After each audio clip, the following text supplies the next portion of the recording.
नमस्कार दोस्तों, स्वागत है फिर से एक नई वीडियो में। दोस्तों, अगर आप हमसे जुड़े हैं, हमारे चैनल को सब्सक्राइब किए हैं, तो बिल्कुल आपको पता होगा कि हम अंकित भाटी सर की जो यूपी स्पेशल बुक आई है, इस बुक को आप जितने भी ऑब्जेक्टिव क्वेश्चन हैं टॉपिक वाइज हम सॉल्व करा रहे हैं। दोस्तों, बात करें तो इससे पहले हमने 3 वीडियो जो है अपलोड कर दिया है। अगर आप उसको नहीं देखे हैं तो आपको डिस्क्रिप्शन में लिंक मिल जाएगा, या फिर चैनल के प्लेलिस्ट में जाइए, वहाँ से आप जाके वीडियो को देख सकते हैं। अगर बात करते हैं इस बुक का पीडीएफ डाउनलोड करना चाहते हैं, तो डिस्क्रिप्शन में आपको टेलीग्राम चैनल का लिंक दिया गया है, वहाँ से जाइएगा, पीडीएफ आप डाउनलोड कर सकते हैं। इसके साथ साथ जीएस निधि की जो बुक आई है वह भी पीडीएफ में अपलोड की गई है, उस चैनल से जाके आप टेलीग्राम से वहाँ से डाउनलोड कर सकते हैं। ठीक है दोस्तों, चलिए प्रश्न शुरू करते हैं। वीडियो क्वेश्चन शुरू करने से पहले दोस्तों बात कर लें तो हमने उत्तर प्रदेश के भौगोलिक अवस्थिति का वीडियो अपलोड कर दिया गया है। दूसरा है नदियां, नहरें, झीलें एवं ताल, सबको इसका भी वीडियो अपलोड कर दिया गया है। वन, वनस्पति एवं वन्यजीव का भी वीडियो अपलोड कर दिया गया है।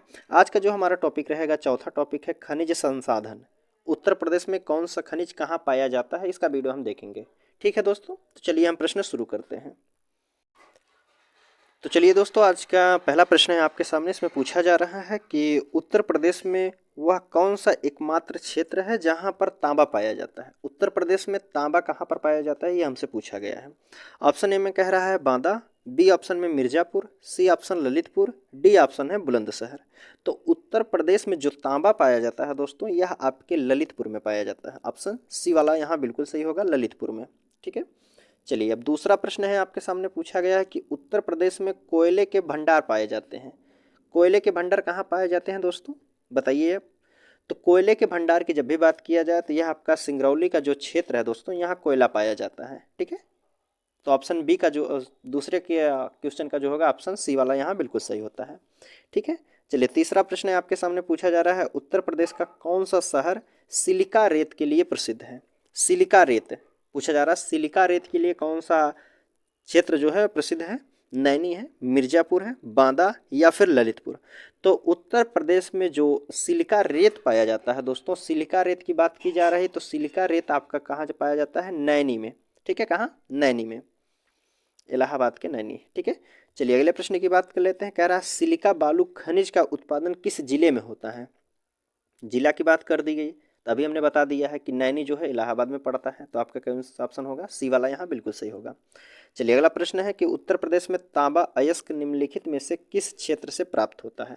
तांबा अयस्क जो है किस क्षेत्र से प्राप्त होता है, सिंगरौली मिर्जापुर में, या फिर कजराहट मिर्जापुर, काजीरंगा, सोनराई ललितपुर में।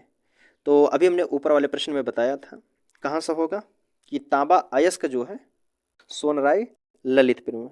ठीक है, तो ऑप्शन क्या हो जाएगा, डी वाला यहाँ बिल्कुल सही हो जाएगा। अभी ऊपर प्रश्न पूछा था कि तांबा सबसे ज़्यादा कहाँ पाया जाता है उत्तर प्रदेश में, तो ललितपुर ऑप्शन था। तो यहाँ सोनराई ललितपुर में, सोनराई एक क्षेत्र है, ललितपुर जिले में पड़ता है। ठीक है, तो ऑप्शन डी वाला यहाँ बिल्कुल सही हो जाएगा। चलिए अगले प्रश्न की बात कर लेते हैं। चलिए छठवां प्रश्न है आपके सामने। पूछा जा रहा है, इसमें देखिए, कह रहा है कि उत्तर प्रदेश में खनिज कर्म निदेशालय की स्थापना कब की गई थी। जो खनिज निदेशालय है उसका स्थापना कब की गई थी, 1950 में, 1955 में, 1960 या 1965 में की गई थी। तो खनिज निदेशालय की जो स्थापना की गई थी, यह किया गया था आपका 1955 में। ऑप्शन बी वाला यहाँ आपका बिल्कुल सही होता है। चलिए अगला प्रश्न आपसे पूछा जा रहा है कि उत्तर प्रदेश की पहली, एक मिनट, कह रहा है कि उत्तर प्रदेश की पहली खनिज नीति घोषित कब की गई थी। पहली खनिज नीति घोषित कब की गई थी, ऑप्शन आपके सामने 1998 में, 1999 में, 2000 में या 2001 में। तो पूछा गया है कि उत्तर प्रदेश की पहली खनिज नीति जो घोषित की गई थी, यह आपके 1998 में की गई थी। ऑप्शन ए वाला यहाँ बिल्कुल सही होगा। चलिए 7 के बाद 8वां प्रश्न है आपके सामने। पूछा जा रहा है उत्तर प्रदेश में राज्य खनिज निगम की स्थापना कब की गई थी। राज्य खनिज निगम की स्थापना कब की गई थी, 1974 में, 1975 में, या 1978 में, या 1980 में। तो राज्य खनिज निगम की स्थापना जो की गई थी, यह आपकी की गई थी दोस्तों 1974 में। कब किया गया था, 1974 में। पहला वाला ऑप्शन यहाँ बिल्कुल सही होता है। चलिए 9वां प्रश्न आपसे पूछा जा रहा है कि चूना पत्थर के भंडार में देश में उत्तर प्रदेश जो है कौन सा स्थान प्राप्त है। उत्तर प्रदेश का कौन सा स्थान प्राप्त है चूना भंडार में, पहला है, दूसरा है, तीसरा, चौथा है। तो यहाँ आपका ऑप्शन सही हो जाएगा। कौन सा स्थान है चूना भंडार में, तो यह दूसरा स्थान है उत्तर प्रदेश का। ठीक है, चलिए अगला प्रश्न है आपके सामने पूछा गया है कि उत्तर प्रदेश में यूरेनियम उपलब्ध है। यूरेनियम कहाँ पाया जाता है उत्तर प्रदेश में? झांसी के ज़िले में, हमीरपुर ज़िले में, मिर्ज़ापुर ज़िले में या फिर ललितपुर में। तो उत्तर प्रदेश में जो यूरेनियम पाया जाता है यह आपका पाया जाता है आपके ललितपुर ज़िले में। कहाँ पाया जाता है? ललितपुर ज़िले में पाया जाता है। ठीक है, चलिए अगले प्रश्न की बात कर लेते हैं। अब 11वां प्रश्न आपसे पूछा गया है कि कांच बालू जिसे सिलिका साइड कहा जाता है कि उत्तर प्रदेश में कौन सा स्थान है? कांच बालू में उत्तर प्रदेश का कौन सा स्थान है यह पूछा गया है। पहला है, दूसरा है, तीसरा, चौथा है। तो कांच बालू में उत्तर प्रदेश का जो स्थान है यह आपका हो जाएगा प्रथम स्थान है। ठीक है, कौन सा स्थान है? प्रथम स्थान है। चलिए दूसरा प्रश्न है आपके सामने, उत्तर प्रदेश में पायरोफिलाइट कहाँ से प्राप्त होता है? जो उत्तर प्रदेश में पायरोफिलाइट है वह कहाँ से प्राप्त होता है? झांसी से, ललितपुर से, महोबा से या उपयुक्त तो सभी हो जाएगा। कह रहा है कि उत्तर प्रदेश में पायरोफिलाइट की बात की जा रही है। पायरोफिलाइट जो पाया जाता है दोस्तों यह आपके झांसी में भी पाया जाता है, ललितपुर, महोबा। तो ऑप्शन क्या हो जाएगा यहाँ? डी वाला आपका बिल्कुल सही होता है कि जितने भी ऑप्शन दिए गए यहाँ सभी पाया जाता है पायरोफिलाइट। चलिए 13 नंबर का प्रश्न है, आपसे पूछा जा रहा है कि प्रदेश में एंडालुसाइट प्राप्त होता है। कहाँ से प्राप्त होता है? सोनभद्र और मिर्ज़ापुर से, ललितपुर और महोबा से, झांसी, बांदा से, मिर्ज़ापुर और हमीरपुर से प्राप्त होता है। एंडालुसाइट जो पाया जाता है दोस्तों यह आपके किस क्षेत्र से पाया जाता है? तो आप कहेंगे सोनभद्र और मिर्ज़ापुर में पाया जाता है। कहाँ हो जाएगा? ऑप्शन ए वाला, सोनभद्र और मिर्ज़ापुर से। चलिए अब अगला प्रश्न पूछा जा रहा है कि एंडालुसाइट के भंडार में उत्तर प्रदेश का कौन सा स्थान है? किस स्थान पे है दोस्तों? पहला है, दूसरे, तीसरा, चौथा। तो आपका ऑप्शन यहाँ सही जो हो जाएगा पहला स्थान हो जाएगा। ठीक है, चलिए अगला प्रश्न है आपके सामने पूछा गया है कि निम्नलिखित में से कौन सा एक खनिज उत्तर प्रदेश में नहीं पाया जाता है? इनमें से कौन सा एक खनिज है जो आपके उत्तर प्रदेश में नहीं पाया जाता है? ऑप्शन दिया गया है आपके सामने, चूना पत्थर है, अपभ्रंश है, बॉक्साइट है, जिप्सम है। तो उत्तर प्रदेश में इनमें से जो खनिज नहीं पाया जाता है यह आपका कौन सा हो जाएगा? अपभ्रंश जो है उत्तर प्रदेश में नहीं पाया जाता है।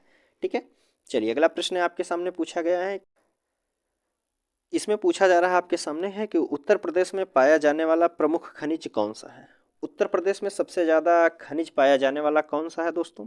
तो आपका कहेंगे लाइम स्टोन तथा डोलोमाइट जो है यह उत्तर प्रदेश में सबसे ज़्यादा पाया जाता है। कौन सा हो जाए? लाइम स्टोन तथा डोलोमाइट, ऑप्शन बी वाला यहाँ बिल्कुल सही होगा। चलिए अगले प्रश्न की बात करते हैं, 17 नंबर की।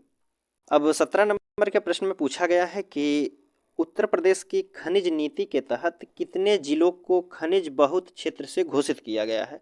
उत्तर प्रदेश के कितने जिले हैं जिन्हें खनिज क्षेत्र के नाम से घोषित किया गया है दोस्तों? 8 हैं, 9 हैं, 10, 12 हैं। तो आप कहेंगे उत्तर प्रदेश के कितने ज़िले हैं? तो उत्तर प्रदेश के आप कहेंगे पूरे 10 ज़िले हैं जिन्हें खनिज बहुत क्षेत्र से घोषित किया गया है। ठीक है, खनिज बहुल क्षेत्र से घोषित किया गया है। चलिए अगला प्रश्न है आपके सामने, इसमें कह रहा है कि एस्बेस्टस खनिज की प्राप्ति प्रदेश के किस जिले से होती है? उत्तर प्रदेश में कहाँ पाया जाता है एस्बेस्टस? तो आप कहेंगे झांसी में, ललितपुर में, मिर्ज़ापुर में या फिर सिंगरौली में। तो यह पाया जाता है आपका कहाँ सबसे ज़्यादा? मिर्ज़ापुर से। ऑप्शन क्या हो जाएगा? सी वाला यहाँ बिल्कुल सही होगा। चलिए इसके बाद 19 नंबर का प्रश्न आपके सामने पूछा गया है कि उत्तर प्रदेश में सोना किस नदी क्षेत्र से प्राप्त होता है? सबसे ज़्यादा सोना किस नदी में पाया जाता है? शारदा रामगंगा नदी क्षेत्र में, गोमती घाघरा नदी में, शारदा घाघरा नदी या गोमती शारदा नदी में। तो सबसे ज़्यादा जो सोना पाया जाता है उत्तर प्रदेश की नदियाँ में यह आपके कौन सा ऑप्शन है? शारदा और रामगंगा नदी में सोना पाया जाता है। ऑप्शन क्या हो जाएगा? ए वाला बिल्कुल सही है। चलिए अगले प्रश्न की बात कर लेते हैं। अब इसमें पूछा गया है कि उत्तर प्रदेश में संगमरमर कहाँ से उपलब्ध है? संगमरमर कहाँ से पाया जाता है? मिर्ज़ापुर तथा सोनभद्र, आगरा तथा कानपुर, मुरादाबाद तथा कन्नौज या इनमें से कोई नहीं। तो उत्तर प्रदेश में जो संगमरमर पाया जाता है यह आपके पाया जाता है मिर्ज़ापुर और सोनभद्र में पाया जाता है संगमरमर। ठीक है, चलिए अगले प्रश्न की बात कर लेते हैं। पूछा गया है निम्न में से कौन सही सुमेलित नहीं है? कौन सा सही सुमेलित नहीं है? आपके ऑप्शन दिए गए हैं, पहला कोयला सोनभद्र में पाया जाता है, तो आप कहेंगे जी बिल्कुल सही है। बलुआ पत्थर मिर्ज़ापुर में, यह भी सही है। और सिलिका बालू इलाहाबाद, यह भी सही है। सिलिका बालू जो इलाहाबाद के नैनी में पाया जाता है। यूरेनियम झांसी, यूरेनियम जो है झांसी से नहीं पाया जाता है, तो ऑप्शन कौन सा हो जाएगा? डी वाला यहाँ बिल्कुल गलत किया गया है। चलिए अगले प्रश्न की बात कर लेते हैं। 22 नंबर का प्रश्न है और आज का लास्ट प्रश्न है दोस्तों। कह रहा है इफ़को यूरिया कारखाना उत्तर प्रदेश के निम्नलिखित में से किस स्थान पर है? जो इफ़को यूरिया कारखाना है वह उत्तर प्रदेश के किस जिले में स्थित है? कहाँ स्थित, किस शहर में पूछा गया है कि आंवला में, ऊंचाहार में, या फिर जगदीशपुर में, जमशेदपुर में। तो पूछा गया है इफ़को यूरिया कारखाना, इफ़को यूरिया की बात की जा रही है, तो यह आपके कहाँ है? पहला ऑप्शन सही हो जाएगा, आंवला में। ठीक है, उम्मीद करता हूँ दोस्तों सभी प्रश्न आपको समझ में आए होंगे। इस टॉपिक पे इतने ही प्रश्न दिए गए थे और यह हमारा यहीं समाप्त होता है वीडियो दोस्तों। अगर बात करते हैं पीडीएफ डाउनलोड करना चाहते हैं तो डिस्क्रिप्शन में आपको टेलीग्राम चैनल का लिंक दिया गया है, वहाँ से जाके पीडीएफ को डाउनलोड कर सकते हैं। और दोस्तों वीडियो आपको कैसी लगती है या कमेंट में आप ज़रूर बताइएगा। ठीक है दोस्तों, चलिए मिलते हैं आपसे अगले वीडियो में अगले टॉपिक लेकर। तब तक लिए धन्यवाद।